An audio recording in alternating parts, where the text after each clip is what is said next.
आज हमारे शो में हमेशा की तरह डिफेंस एक्सपर्ट मेजर गौरव आर्या और कोमोडोर एएस बहल जुड़ गए हैं। बहुत बहुत स्वागत है सर आपका। तो शुरू करते हैं आज की बड़ी खबर के साथ। ऑपरेशन सिंदूर से जुड़ी हुई बड़ी खबर यह है कि पाकिस्तान में आतंकियों ने ऑपरेशन सिंदूर के बाद बड़ी मीटिंग बुलाई है। बहावलपुर में जैश के 200 से ज्यादा आतंकी एक जगह पर इकट्ठा हुए और इन्होंने मीटिंग की। मैदान में, खुले मैदान में, टेंट में मीटिंग की गई। भारत के खिलाफ साजिश का प्लान तैयार किया गया। लश्कर के भी कई आतंकी इसमें शामिल हुए। आईएसआई से जुड़े कई अधिकारी भी इसमें शामिल हुए। आतंकियों के पसीने छूट रहे हैं और आतंकी ये सोच रहे हैं कि ऑपरेशन सिंदूर के बाद अब वो करें तो क्या करें, जाएं तो कहां जाएं और कैसे बदला लें। लेकिन आतंकियों को इस बात का अंदाजा है सर कि अब आतंकी कुछ नहीं कर पाएंगे। अब जो करेगा वो भारत करेगा।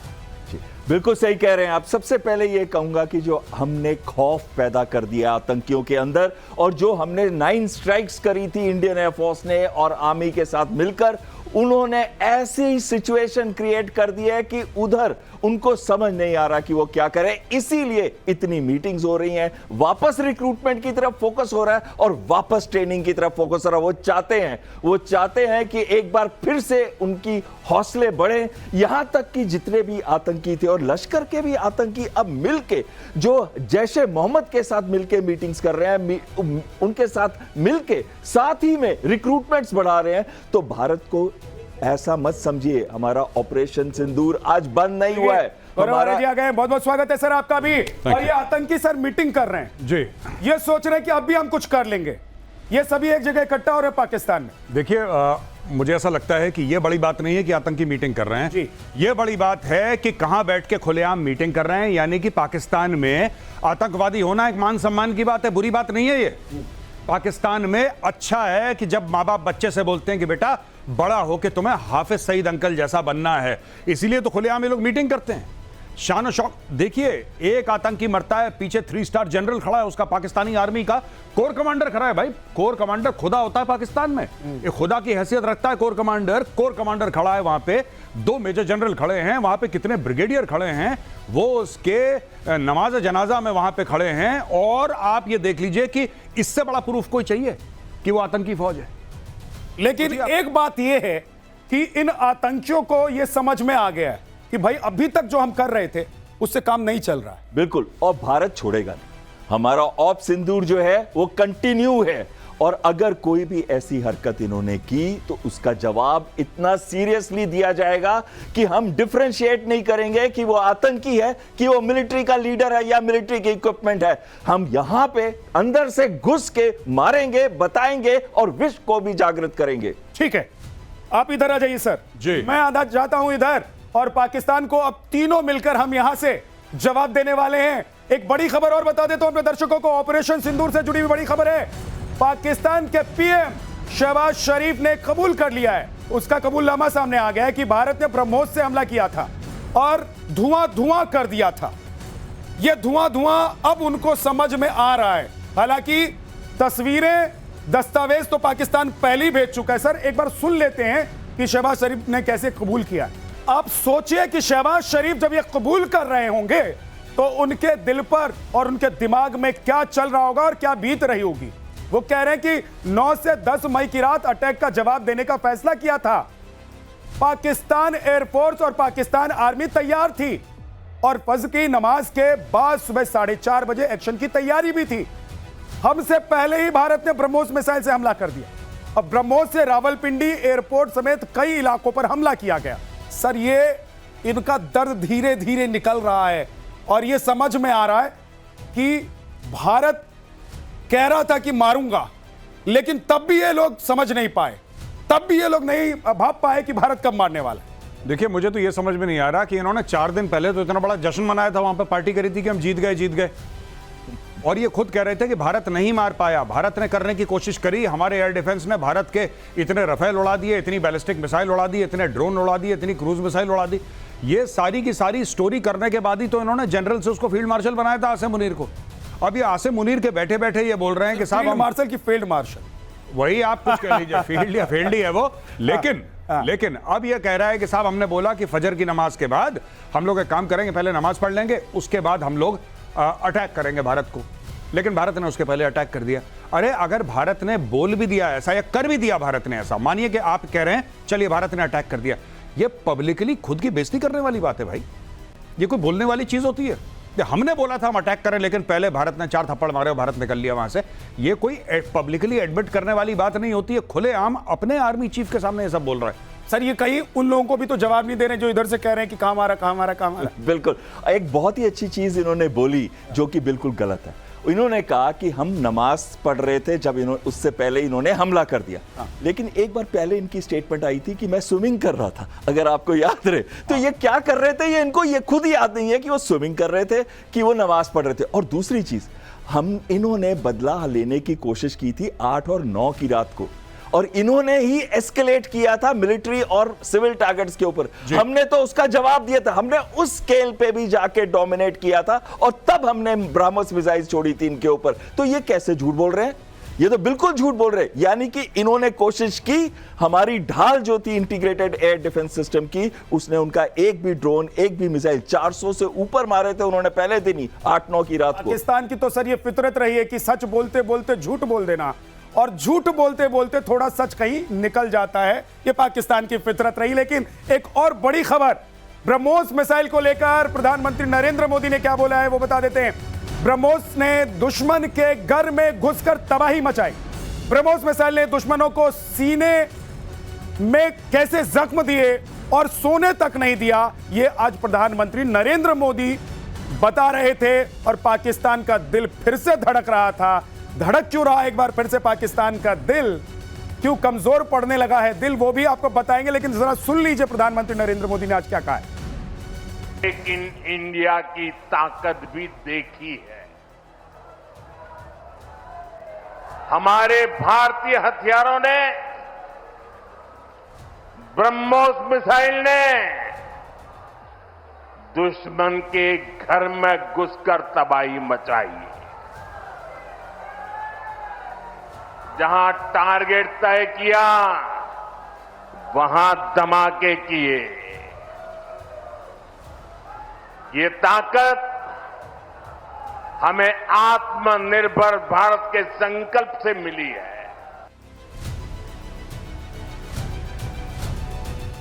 गौरव सर, अब तो सुनने में आ रहा है कि पाकिस्तान में भूकंप के झटके जब आ रहे हैं तो पाकिस्तानियों की नींद उड़ जा रही है कि कहीं ब्रह्मोस तो नहीं आ गई। नहीं, बिल्कुल। इन्होंने एक्चुअली क्या है कि इनका 82% जो मिलिट्री इक्विपमेंट है वो चाइनीज है जी, और इनको बड़ा भरोसा है चाइना के ऊपर, जाहिर सी बात है। तो इनको चाइनीज इक्विपमेंट पे भी भरोसा हो गया। अब चाइना का जो एयर डिफेंस इक्विपमेंट था वो भांप नहीं पाया, और उन्होंने मन से लगाया भी था, ऐसी बात नहीं है। इन्होंने पूरा खरीद वरीद के, लोन लेके, कर्ज लेके, भीख वीख मांग के इन्होंने चाइना के रेडार वेडार लगाए थे। अब रेडार को तो पता नहीं लगा ब्रह्मोस कहां से आई। And BrahMos is 2.5-3 times the speed of sound. BrahMos घुस गया जहां पे उसको जाना था।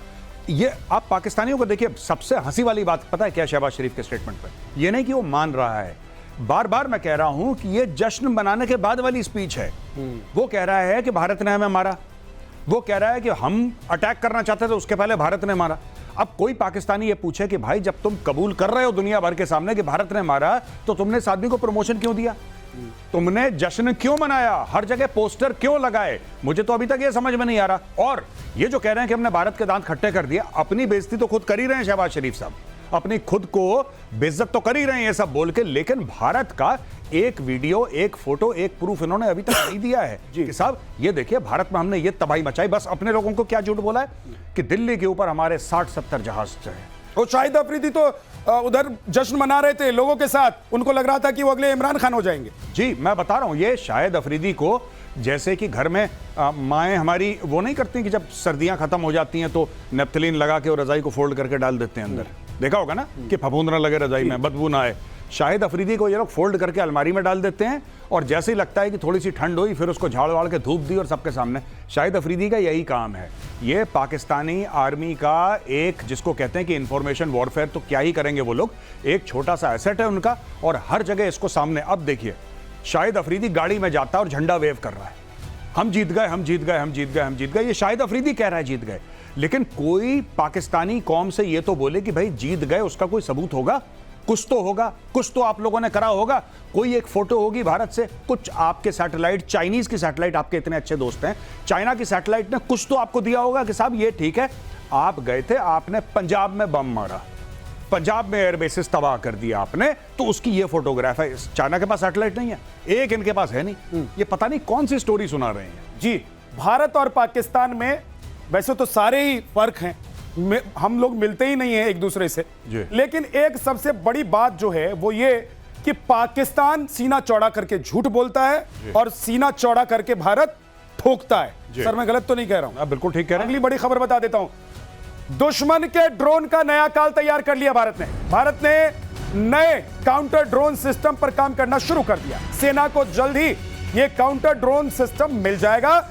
और सोचिए कि पाकिस्तान अभी तक यह सोच रहा था कि वो जो चिड़िया उड़ा रहा था और वो चिड़िया हिंदुस्तान में आते ही गिर जा रही थी उनकी, अब क्या होगा सर? अब क्या होगा पाकिस्तान का? वो तो वैसे भी चाइनीज माल लेकर बैठे हैं कि चले तो चांद तक और नहीं तो शाम तक, वैसे उनके तो शाम तक ही चलें। बिल्कुल सही कह रहे हैं। और जो हमारे आकाश तीर ने किया, जैसे उसने सारे के सारे रेडार्स के पिक्चर एक कंपोजिट दिखाई, ये भी बताया कौन सा वेपन सिस्टम सही रहेगा आर्टिफिशियल इंटेलिजेंस के द्वारा कि जो उस ड्रोन को इफेक्ट कर सके या उस मिसाइल को मार सके, और उसका इंटीग्रेशन हमारे integrated air command and control system के साथ भी था। लेकिन जब ये हम बात कर रहे हैं काउंटर ड्रोन की, तो उस समय काउंटर ड्रोन की रेंज सिर्फ 1 से 2 किलोमीटर थी, हट किल की लेजर वाली।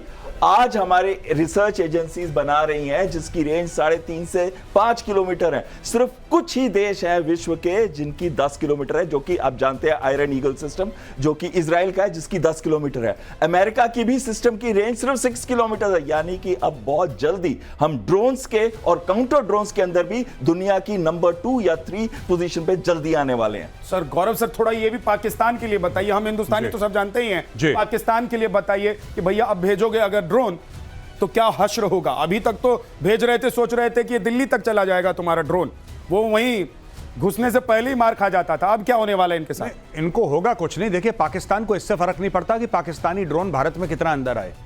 इनको एक झूठ बोलना है ट्विटर पे, फेसबुक पे, इंस्टाग्राम पे, वो झूठ तैयार रखते हैं।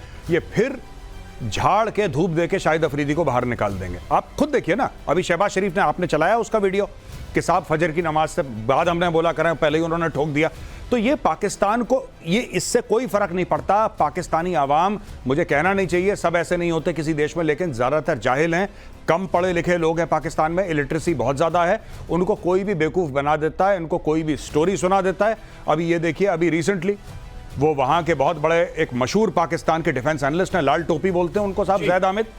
तो लाल टोपी जी क्या बोल रहे हैं कि वहां पे कह रहे हैं कि पता नहीं फरिश्ते आए थे घोड़ों पे, वो लड़ रहे थे, रूहानी ताकतें लड़ रही थी, रूहानी ताकतें लड़ रही थी, और हमारी तोपों की वो पता नहीं सलामी दे रही थी तोप उनको, कि वो तोपों को सलामत रख रहे थे, पता नहीं। और ये पाकिस्तानी लोगों को ऐसी कहानियां बहुत अच्छी लगती हैं, वो बिलीव करते हैं। तो आप कुछ भी बना लें दुनिया में और पाकिस्तान को कितना भी बुरा ठोक दें, राइट? ये वैसी बात है कि कोई आदमी आया, उसको बहुत बुरी तरीके से मारा आपने, लाल पीला हो गया, आंखें सूज गई, पूरा लहूलुहान हो गया, मुंह पहुंच के बाहर आता है, कहता है कि पुराने दोस्त मिले थे, गुस्सा थे, कहते हैं आजकल तुम मिलते नहीं हो यार, बहुत बुरा लगता है तुम मिलते नहीं हो, मिला करो अक्सर। तो कह रहे गुस्सा हो रहे थे यार, मैं मिलता नहीं हूं। ये उस टाइप के हैं, ये पिटने के बाद कहेंगे कि नहीं सब ठीक ठाक है। एक बात तो ये भी है कि सरदार जैसा होगा इनका, है ना, इनका प्रधानमंत्री जैसा होगा, इनका राष्ट्रपति जैसा होगा, इनका आर्मी चीफ जैसा होगा, बाकी देश के लोग भी तो वैसे ही होंगे। बिल्कुल वो उनको पता है कि ये आसिम मुनीर कुछ नहीं कर पाएंगे, अगर कुछ हुआ भी होगा तो रूहानी ताकत ही कोई होगी, अल्लाह के फजलो करम से ही कुछ हुआ होगा।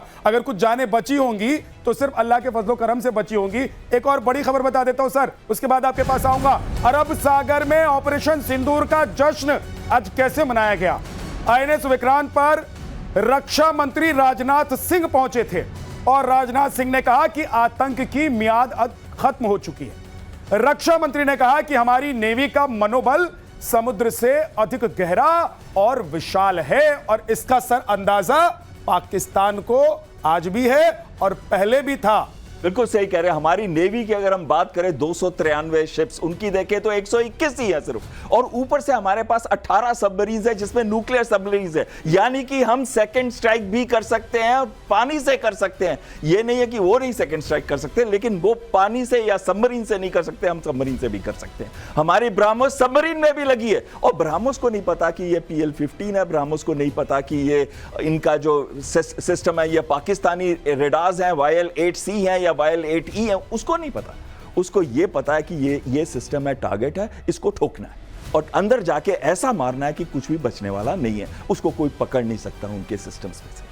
अब बड़ी बात आती है कि हमारी नेवी ने जो एक्सरसाइजेस की उस समय, हमने मीडियम रेंज सैम को फायर किया, हमने फायर की अपनी ब्रह्मोस, हमने वो एक्सरसाइजेस पोरबंदर पोर्ट के पास करी जो कि बिल्कुल पाकिस्तान की जो नेवी की फ्लीट एक्सरसाइज करना चाहती थी उसके साथ थी। उनके पास तो एयरक्राफ्ट कैरियर भी नहीं है, हमारे 2 एयरक्राफ्ट कैरियर है, उसमें से एक उस समय तैनात था वहां पे पोरबंदर के पास, और ये एयरक्राफ्ट कैरियर में 30 फाइटर जहाज एक साथ रह सकते हैं। यानी कि हमारी नेवी चाहती तो इनके पोर्ट्स को चोक कर सकती थी, कराची को खत्म कर सकती थी और बिल्कुल तबाही मचा सकती थी, लेकिन वो वेट कर रही थी नॉर्ड के लिए कि अभी टाइम है तुम्हारा। इशारा आएगा और इधर काम तमाम हो जाएगा। गौरव सर, लेकिन अब पाकिस्तान सोच रहा होगा कि कहां से घुसेंगे। ये पानी में पहरेदार बैठे हैं, बॉर्डर पर तो ऐसी हालत है कि घुसते ही उनको मार दिया जा रहा है। अभी उन्होंने घुसपैठ करने की कोशिश की थी जी, तो मतलब ये तो पगला ही रहे होंगे पाकिस्तान में। भाई मुझे ये सिर्फ ये रिक्वेस्ट है शहबाज शरीफ जी से कि साहब एक काम करिए आप, और फील्ड मार्शल के ऊपर भी कोई होता है तो उसकी भी तैयारी कर लीजिए, क्योंकि जब भी ये हारते हैं एक प्रमोशन करते हैं। अब अगर आपने कुछ करने की कोशिश करी इस वक्त, तो मुझे ऐसा लगता है कि नेवी वाले बैठे हुए हैं, खार खाए हुए बैठे हैं कि एयरफोर्स को चांस मिल गया, आर्मी को चांस मिल गया। और मैं एक और आपको बात बता दूं on a very serious note जी, पाकिस्तान आर्मी जो है वो इंडियन आर्मी से लड़े, ये सब में कन्वेंशनल जो हमारी एसिमेट्री है बहुत ज्यादा है आर्मी की, एयरफोर्स की, लेकिन जितनी ज्यादा नेवी की है ना, नेवी की ओवरवेलमिंग सुपीरियरिटी है। मतलब इट इज नॉट जस्ट कि कि नंबर ऑफ वेसल्स, पर जैसे सर ने बहुत बढ़िया बात बोली, हमारे पास एयरक्राफ्ट कैरियर हैं, न्यूक्लियर सबमरीन्स हैं, डिस्ट्रॉयर्स हैं, स्टेल्थ हमारे पास प्लेटफॉर्म्स हैं। Pakistan has nothing like what the Indian navy has. अगर इंडियन नेवी, आपको पता होगा 1971 में इंडियन नेवी ने कराची पोर्ट जला दिया था।